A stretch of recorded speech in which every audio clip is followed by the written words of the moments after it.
Typical home today consumes 30 kilowatt hours a day. Add an EV consumes about 15 kilowatt hours per day based on a typical commute. Add two EVs, that's another 30 kilowatt hours a day. I just doubled my consumption. Add a heat pump, another 15 kilowatt hours per day. I'm at 75 kilowatt hours a day. I'm more than 2x, 2.5x my consumption. It's also when do I consume? Everybody comes home from work and plugs their EV in. Yeah. So it's a power problem as well. So if you think about it on a first principles basis, it's not just I can put more solar or more energy generation in the transmission infrastructure. Yes, we should do that for sure, right? But the bigger problem is the distribution infrastructure. Yeah. It's the utility transformer, it's the service entrance, it's the main panel. It's all of that infrastructure that's the problem. And there is not a snowball's chance in hell that the utility can upgrade all of that distribution infrastructure. California just said they needed $50 billion to upgrade distribution infrastructure. And that's just California. That's just California. Yeah. California's consumption is going to go, I read somewhere, 40% increase in average consumption by 2035. That's crazy. How do you service that demand? So raise your hand if you were in the room and you have heard of a company called Enphase. I suspect that's the majority of you. All right. Very cool. Keep your hand raised. Keep them raised? There you go. Keep your hand raised. I got to make sure you're awake. If you have or your company has installed Enphase. Okay. Well, still got some hands up. All right. Keep your hand raised if you've installed Enphase batteries. Oh, a lot of the hands went down, Raghu. Oh. And then finally, keep your hand raised if your company's installed an Enphase or aka Clipper Creek EV charger. Yes, we have two in the audience who have installed practically all of the Enphase products that most people know about. Okay, for fun, how many here are actively selling something to your customers beyond solar and batteries? Hands, show of hands, beyond solar and batteries. Okay, cool. You guys are the hardcore few on the front lines of the energy transition. You are the folks that Raghu and I are speaking to today. We love you because you get it. All of the rest of you, I hope that you will absorb from this conversation that you are no longer in the solar business. Home electrification is happening whether we like it or not. Demand for technology that can enable this evolution is increasingly rapidly expanding. So how do you actually, as a downstream provider, deal with that customer demand? The role the utility plays vis-a-vis the DERs or DERs, demand energy response. I always flub that. I don't know why. In this evolving theater is still uncertain, but very important to identify. And yet we still seem to have an industry divide, that proverbial us versus them that I talked about this morning in the conversation with Mary Powell. To help us better understand how we can bridge both the technological divide and the gap in how we serve the customer and the utility is someone that many of you probably don't need an introduction for. Raghu Belur is the co-founder of Enphase Energy, where he, along with his Serent and then Cisco benchmate, Martin Fornage, started this company in 2006 that had this preposterous idea that you could run Romex off the roof down into the house without needing to worry about all the things that we were hanging on the wall, these 30, 40, 50-pound boxes were hanging on the outside of the wall. I remember very well, I started my solar career in 2006. I remember very well how Enphase, this tiny company out of Petaluma, was shaking things up, and everyone thought they were crazy. They legitimately thought that it was both wild and preposterous. Enphase's leading integrated energy system with solar energy, storage, monitoring, and controls is virtually peerless in the industry, certainly for a company that is a domestic manufacturer that has dominated in market presence in the residential sector. I'd like for you all to give a warm Chicago welcome to Raghu Belur. Join me to the stage. Thank you. Yeah. Absolutely. It's wonderful to finally share the stage with you. I've known Raghu for a long time. We don't get a chance to actually be in the same room very often. So this topic of the evolution of home electrification, Raghu, is one that I think that you and Martin and the Enphase team have been very, very prescient around designing products for. And so with that in mind, I want to ask, what does Enphase stand for these days versus when you and Martin co-founded it way back in nearly 20 years ago? Yeah. Thanks, Nico. Thanks for having me. We chatted some time back as well. Interestingly enough, we were two guys. Just as a quick background, my entire career has been in tech. I've been in Silicon Valley, the greater Silicon Valley, if you may. And Enphase was my fifth startup.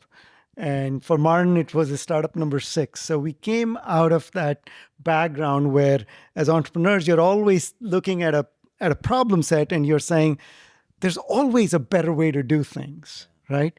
So when we were looking at solar, for example, we came up with the notion that no, big box inverters stuck on the side of the wall, there's a better way to do it than that, right?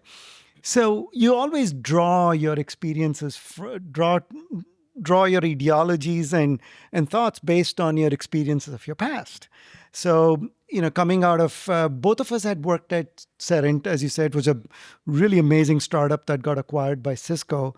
And where we had learned this notion that, in the long run, everything moves to a decentralized or a distributed architecture. Right? What that means is that the endpoints make autonomous decisions. There's no central authority that's controlling the endpoints. And it was how the network industry had evolved, right? From the world where you have central offices to those old telephones that rang and you picked it up, and now everybody's moved to smartphones, right? Yeah. The smartphone is very, very intelligent piece of equipment. Then you start looking at other areas as well, and you start seeing that that's true in general in technology. Mainframes to PCs. We talked about smartphones. If you look at, data centers, they're not built up with big monolithic computers. They're built up thousands and thousands of replicable blade servers. So we had learned that, there's a common thread that runs through all of these examples. And that common thread is digitization and software. So when we looked at solar, we said, why are people putting box inverters? Even power conversion should be completely decentralized. You're on the right side of technology history if you can decentralize everything, right? Meaning distribute everything. So that's how we thought about the notion of micros. But there was one key element to it. That was actually 3 key elements to it. The first one being, we didn't take a big box and shrink it down we didn't take a 5,000 watt inverter and shrink it down into a 200 watt inverter. That's not what we did. We re-engineered it, re-architected it from the bottoms up and said, it's got to be a digital device. Yeah. It's got to be built on semiconductors, custom semiconductors. It's got to be built on software. The next thing we said was, you never build a device by itself, a piece of hardware by itself. It's always part of a system. So that's when we said full stack software, bidirectional communications, gateway, cloud. So we were IoT before people were ever talked about anything being IoT, right? So fast forward to today. So we built the system. Enphase is installed in 4 million homes worldwide, 2 million in the US. We are in about 150 countries. We have shipped 75 million micros. Wow. And you're right, people, when I started and I would talk to people and say, I'm doing this thing called microinverter, they'd go, you're crazy, it'll never work. I can't tell you how many times people said, you're crazy, it'll never work. Yeah. And, you really never tell an entrepreneur it'll never work. So I think it's worth noting that you were crazy and it almost didn't work. Yeah, but right? There's a big difference between almost and making it work. That's absolutely true. And I have a number of friends who are very wealthy because they bet on that margin between it almost didn't work and what they believed Enphase would become. Yeah. And they believed in you and they believed in the vision of the business. And to your point, Sia just said 5 million solar installations. We've hit that achievement here in the US. 2 million of them have Enphase inverters. That's a remarkable metric by any measure. I was sharing that Enphase was actually the first sponsor for Suncast. It's one of the reasons why I have a deep affinity for, apart from the fact that I've just watched this company as a domestic manufacturer come alive. I remember walking with Luis Morales through what was then in Petaluma, a very small warehouse, maybe about the size of this room. And he said, Nico, you have to promise not to tell anybody about this for 10 years. And it was where you all were testing batteries. Yeah.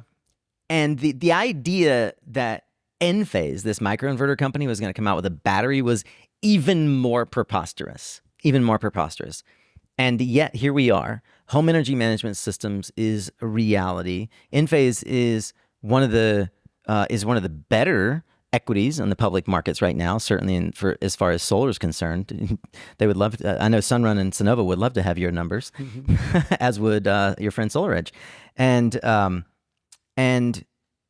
yet the question remains: is it really true that we're entering into this 2.0 of home energy management systems, where the inverter talks to the home, talks to the washing machine and the refrigerator, and even the induction stovetop? How far off is that as a reality? It's here. It's here, and things are becoming super interesting, right? Let's take a step back. First and foremost, we didn't know all of the details of it, but from the very beginning, Martin and I knew we were not solving a solar problem. We were solving an energy problem. That's why from day one, we named the company Enphase Energy and not Enphase Solar. Yeah. I anticipate that in the not so distant future, this will not be Midwest Solar Conference, it'll be Midwest Energy Conference, because we're all going to become energy providers, not solar energy consultants and energy providers. We are not solar consultants, right? So what's going on? Let's take a step back. You said electrification. Yeah. Let's put some numbers behind it, right? Typical home today consumes 30 kilowatt hours a day. Add an EV consumes about 15 kilowatt hours per day based on a typical commute. Add 2 EVs, that's another 30 kilowatt hours a day. I just doubled my consumption. Add a heat pump, another 15 kilowatt hours per day. I'm at 75 kilowatt hours a day. I'm more than 2.5x my consumption. Yeah. How do I service that demand? Yeah. And here's the bigger problem. It's not a kilowatt hour problem only. It's also, when do I consume? Everybody comes home from work and plugs their EV in. Yeah. So it's a power problem as well. So if you think about it on a first principles basis, it's not just I can put more solar or more energy generation in the transmission infrastructure. Yes, we should do that for sure, right? But the bigger problem is the distribution infrastructure. Yeah. It's the utility transformer, it's the service entrance, it's the main panel. It's all of that infrastructure. That's the problem. And there is not a snowball's chance in hell that the utility can upgrade all of that distribution infrastructure. California just said they needed $50 billion to upgrade distribution infrastructure. And that's just California. That's just California. Yeah. California's consumption is going to go, I read somewhere, 40% increase in average consumption by 2035. That's crazy. How do you service that demand? If you think about it, it's got to be through distributed energy resources. Yep. It's got to be through DERs, where every home has its own generation, has its own storage, and has its own intelligent consumption, while it's continuing to support the grid. Yeah. That is the fundamental shift in thinking. We as an industry, we are going to reinvent this entire grid from the inside out. That's what we are doing. And this is where it becomes super interesting. And I'll share examples, because we have a global view of things. I'll share examples of what's happening outside the US. Let's look at what's happening in California. Let's look at where Illinois is going next. Yeah. It's very interesting. I think one thing that's important as well is we've talked at length today about this us versus them. How do we actually work with the utility? And I just interviewed Marcus Willem, someone that you know well. Strata has been developing utility scale solar. And so to put perspective around the problem that the utility is facing and why I believe that it's inevitable they'll embrace distributed energy, and especially residential. The compute power required for AI is 10 times a traditional Google search. Right now, Amazon, Cisco, Google, all of the big tech companies are building their own microgrids and they're deploying fossil fuels because the utility cannot service the load requirements for data centers to satisfy our requirements, our needs, as it were, for what AI can offer us. And we want our energy systems to tap into AI. Many companies, including Enphase, are incorporating AI.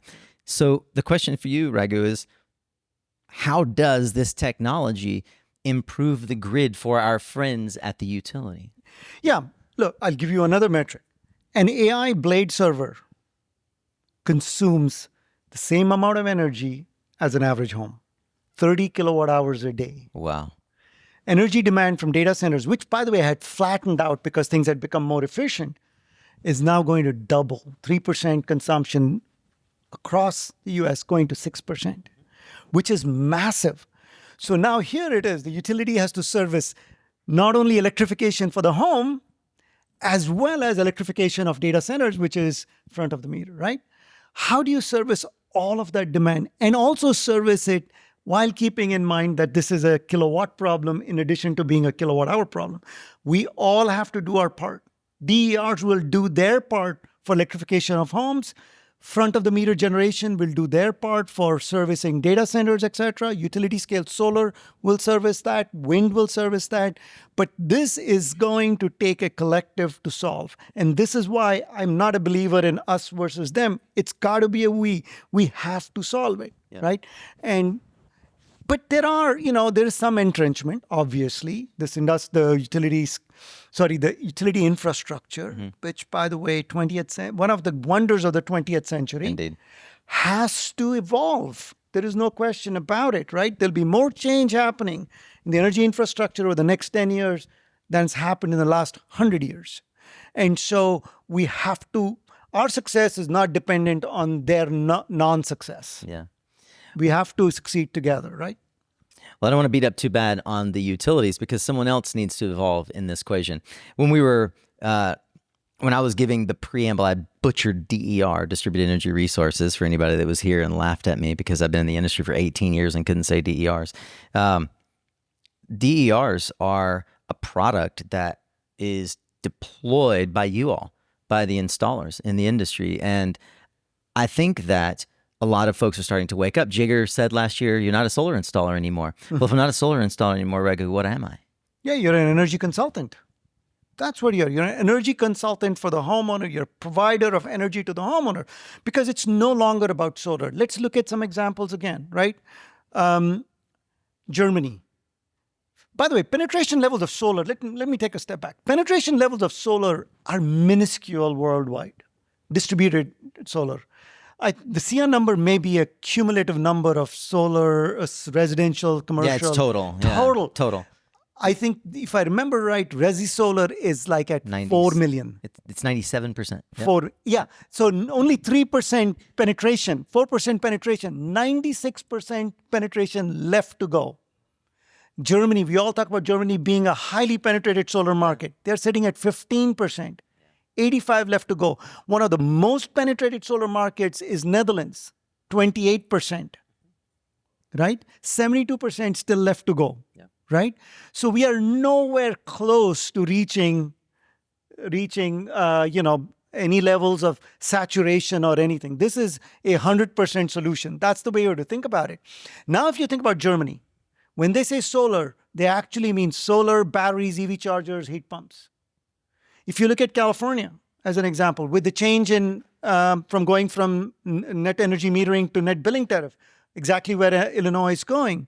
And we talk about that change. What's the motivation behind that change? You've got to understand things about energy markets there, right? California, before the change from NEM2 to net billing tariff, had a 10% storage attach rate. Today, it's at over 90% storage attach rate. And the remaining 10% haven't figured out that they need batteries, right? So it's got to be 100% storage attach rate. But it's not just about solar and batteries anymore. EV penetration's happening, everybody's electrifying. And now what happens is now you've got all of these disparate resources within the home, solar, batteries, again, EV chargers, heat pumps, etc. How do you manage? How do you service all of these loads. These disparate resources need to be managed. This is where energy management system comes in. Software is going to become really critical, right?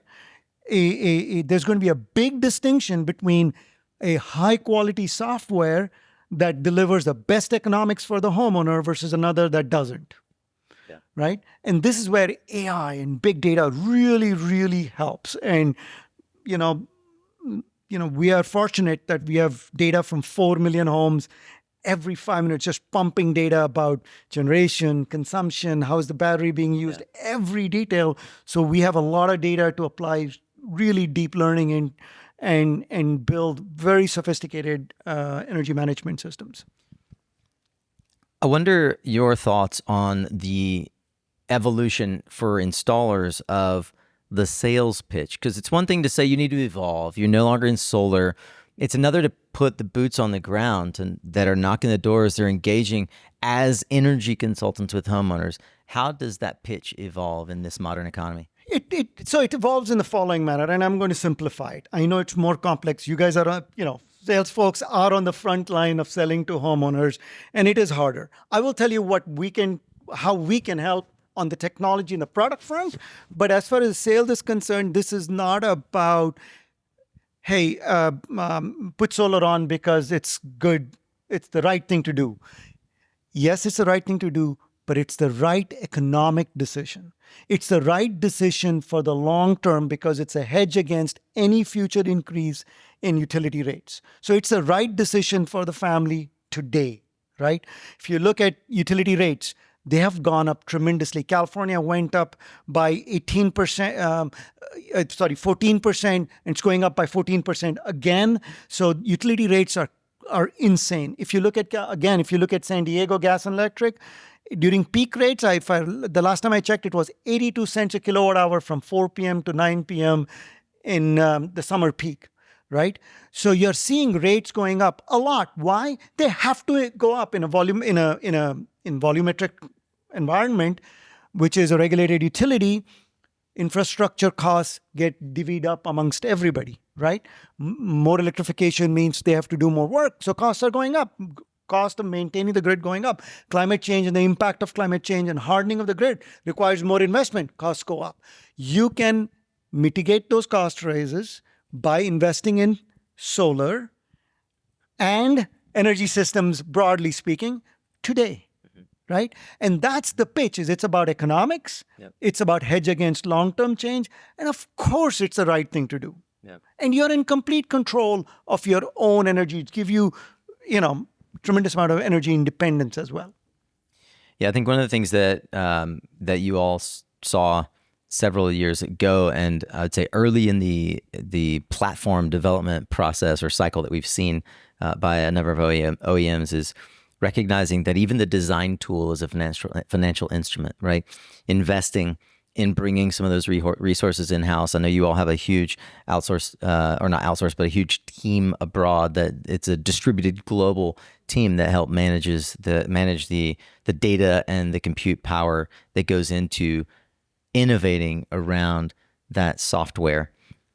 The evolution of the battery as it's really interesting because these days it's almost like the tail wagging the dog, right? The battery industry, because it's taken so long for battery prices to come down.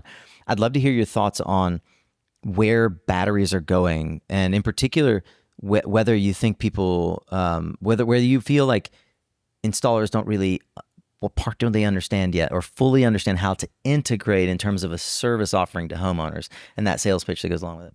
A great question. So again, coming back to, yes, the sales, how you talk to your homeowner, what do you tell the homeowner, that has to change. Now we have to accept that systems are becoming more complex, right? Given that you're adding solar, you're adding batteries, you're adding EV chargers. The utility rate structure is becoming very sophisticated, and let's talk about this after. Our job is not to pass that complexity off to our partners. Our job is to abstract as much of that complexity away from you. So we continue to make the rest of the system as simple as we made solar. One of the things I think, Enphase's success is because of the simplicity of the product. It's such a simple plug-and-play product. Of course, it is the reliability, the innovation, the customer service. Those are all add-ons. But at the very crux of it, what made Enphase successful is the simplicity. And so what we have done a lot about with batteries and with EV charge, etc., is make things very simple to install. Rely heavily on software and do it in the background. So install, plug and play everything, plug and play all the hardware widgets, and then let the software take over and not pass on that complexity to our partners. It starts with design. Yeah. I have to design a more complex system, right? So we have a design tool that allows you to very simply design this complex system.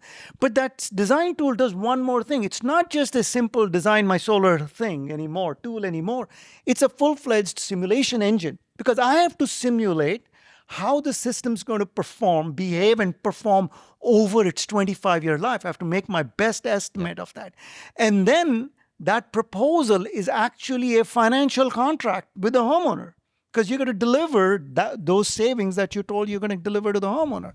So it's becoming where that design tool and simulation tool is becoming very sophisticated, uses the same AI engine that the op system that actually runs the battery and the solar and the EV charger, etc., is actually being used in the design tool. You cannot have them separate. Right? So that evolution is also super, super interesting. But I think the big variable here that's making things more complex and get ready for it is what's happening to utility rates. NEM was easy. I get paid full retail for exporting. But NEM, is going to be short-lived. Its fate's been decided here in Illinois. It's been done in California already. Same with North Carolina. But look at where it's going next. And I'll tell you where it's going next. It's going to near real-time pricing. Yeah. We can talk about it now if you'd like. Yeah. Unpack it. I'll share. Look at what's happened in California. California is trying to reflect market rates. What that means is in the middle of the day, the utility is saying, look, I got plenty of electrons. I've got plenty of energy. I got a lot of solar, a lot of wind. I've got plenty of generation. I don't need any more energy from any source, let alone DERs. So basically they're saying... So I shouldn't be required to pay for it. Why should I pay for it? It's a market rate, right? Supply and demand. When you have more supply than you need, if you try to sell me more electrons, sure, sell them to me and I'll pay you 2.5 cents a kilowatt hour. Yeah, it's like the wholesale market in Texas. Precisely. Makes sense, right? And then they're saying, hey, if you consume late evening, 4 p.m. to 9 p.m., summer peak, in some places I'll charge you 82 cents a kilowatt hour. 60 to 82 cents a kilowatt hour. Why? Because the summer peak demand from 4 p.m. to 9 p.m. is extraordinary. And so when the demand's very high and the supply has gone down, it's again, market-based function. You're going to get charged for it. And then the third element of California, which is really interesting, is they're saying, oh, by the way, if you help me out by exporting into the grid between 6 p.m. and 8 p.m. in California, I will pay you $3 a kilowatt hour. Right?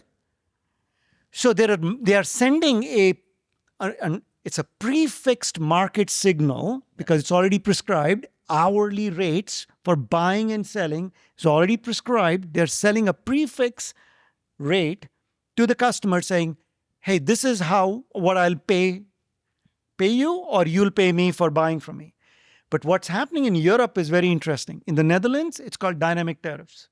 Dynamic tariffs means at 11 a.m., I get a schedule that says starting at midnight, this will be your buy rate and sell rate for the next 24 hours. So I get only buy rate and sell rate every day. It's day ahead pricing. And what's really interesting is some of those prices are negative. They pay the homeowner to consume electrons. And they penalize you for exporting electrons. Yeah, and you can only consume them if you have a place to put them.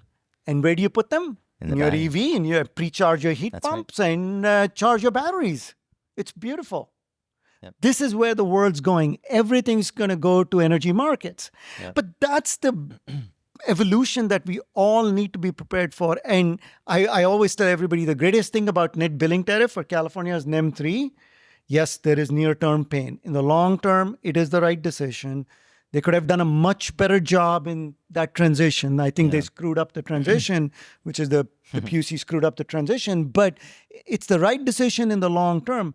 But it's also a signal that our industry is now sitting at the big kid table, Yeah. right? We are now real energy participants. We are now participants in the real energy market. It seems as though the picture you're painting is that it is inevitable. Well, I had a question. Is there anything that as installers, as market participants, we can do to perhaps avoid a NIM 3.0 situation in other jurisdictions around the country? But it seems to me like the picture that you are portraying is learn to evolve yourself, because this is coming to everyone. Yeah, I think, like I said, absolutely it's coming to everyone. Why? Because we as DE, as our industry, like I said, is now part of the energy infrastructure. Yeah. True participant in the energy infrastructure, which means in a in a fair market, you have to participate as a with the appropriate pricing levels. Yeah. Like I said, the transition could have been handled much, much, much better, right? Given everything with interest rates where they were, it was a bit of a perfect storm in how they did the transition, but the transition could have been much smoother, but the transition's inevitable. Electrification's inevitable. Utility rates no longer being static, being market-driven is inevitable. Home electrification is inevitable. And the way to solve the problem is through building energy systems for every home. DERs are the only solution to this problem. Yeah. There is no chance the utility rips and updates the entire distribution infrastructure. That's not going to happen. DERs are the only way to do it. And what you need are really sophisticated energy systems in the home with very sophisticated software, very high reliability product, great customer service, and great innovation. And whoever does that is going to be embraced. Yeah, it's like Mary Powell said this morning, you have to create or develop, deploy fleets that the utility cannot ignore. Yep.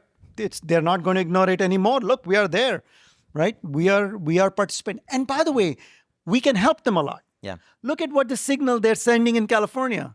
You help me dump kilowatt hours in September during peak times, and I'll pay you $3 a kilowatt hour. In the Netherlands, there's something called as an imbalanced market. And in an imbalanced market, they pay 2 to 4 euros per kilowatt hour for dumping energy or absorbing energy because they may have got the balance wrong. If you look at, VPP, which we all know about VPP, where they aggregate up all the batteries today, that's a little myopic. They should be aggregating homes. Right. You know what? You get paid very well for it. Yeah, I'm part of what's called an emergency load reduction program, where they send me a signal that says, "Can you dump your battery now?" And I get paid $2 a kilowatt hour. We are fully integrated into the operation of the grid. That's the way we got to think about it. Yeah. Right? A big takeaway today is study the more advanced markets around the world, the Netherlands, Germany, Australia, Japan. See how they're managing their grid, see how they're integrating and thinking about rate, tariff design. Energy markets. Energy markets in particular. Right. And, you said at the beginning, we're no longer in the solar industry. We're energy consultants on behalf of those homeowners to help find them the most optimal path to profitability for this new electrified home, this new asset that they own that participates in the energy market. We are all becoming energy traders. Yep. And, when energy is the lifeblood of economy, energy is kind of really, obviously, you have to build very reliable systems. You have to provide great customer experience because at the end of the day, the homeowner's livelihood is dependent on delivering kilowatt hours to them, the electrons to them. And so the collective responsibility that we have as an industry also changes significantly. It's, if your solar system didn't stop working, it was an inconvenience. Yeah. Now, if your energy system stops working, it's not an inconvenience anymore. It's a huge economic impact. And in some cases, you may be out of power. So it's a big problem, right? I mean, we as an industry have the opportunity to really step up and be the energy provider for the home, be the only energy provider, one of the only energy providers for the home. The utility is there, will always be there. We can help the utility out, but utility just becomes, it's just another energy source.